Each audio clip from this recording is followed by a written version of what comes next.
अगर आप भी चाहते हैं लोक म्यूजिक भक्ति सागर का ऑडियो वीडियो सबसे पहले आप तक पहुंचे, तो चैनल को सब्सक्राइब करें और बेल आइकन दबाना ना भूलें। बोला बोला छठी मैया की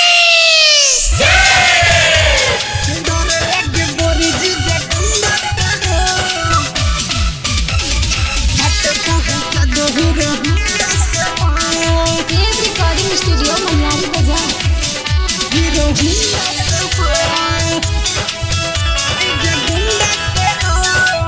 बन्नी जीजा जी हम तो यारी रउआ चालू करो कहे न किंगारी चालू करो कहे न किंगारी। बन्नी जीजा जी हम तो यारी रउआ चालू करो कहे न किंगारी।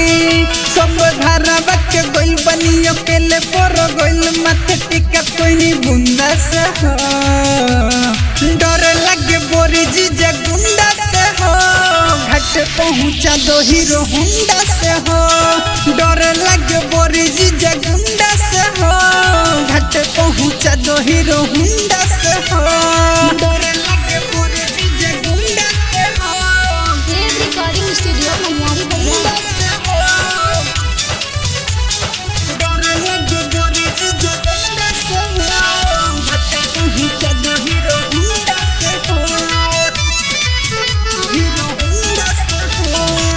कैसे के जाई जीजा हम अकेले, देखी तो मम्मी लगी हमारा के बोले।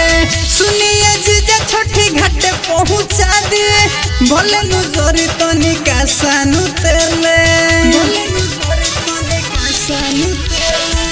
कैसे के जाई जीजा हम अकेले, देखी तो मम्मी लगी हमारा के बोले। सुनिए जीजा छठी घाट पहुँचा दे, भले नुजोरे तो निकासानु तेले। कहे देर करो तनी राउर दाढ़ी धरो तनी चली चली अपन हुंडा से हो। डर लगे बोरी जीजा गुंडा से हो। घाट पहुँचा दो हीरो हुंडा से हो। डर लगे बोरी जीजा गुंडा से हो। घाट पहुँचा दो हीरो हुंडा से हो।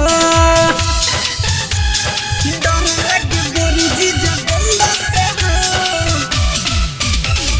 घाट पहुँचा दो हीरो हुंडा से हो। रिकॉर्डिंग स्टूडियो मनियारी बाजार। हीरो हुंडा से हो। लालू सा दोनों जीजा बात हमर मानी, सुसुब दिन दोनों ले तना ठानी। पहले से ज्यादा अब देर भइल बा, बटे पिया में के गरम पानी। बटे पिया में के गरम पानी। के राजू जीजा बात रउआ मानी, सुसुब दिन दोनों ले तना ठानी। पहले से ज्यादा अब देर भइल बा, बटे पिया में के गरम पानी। राज राइटर और बियन्ना गोइल भोरो हरिया सब बारे एको झुंडा में हो। डर लगे बोरी जीजा गुंडा से हो। घाट पहुँचा दी हीरो होंडा से हो।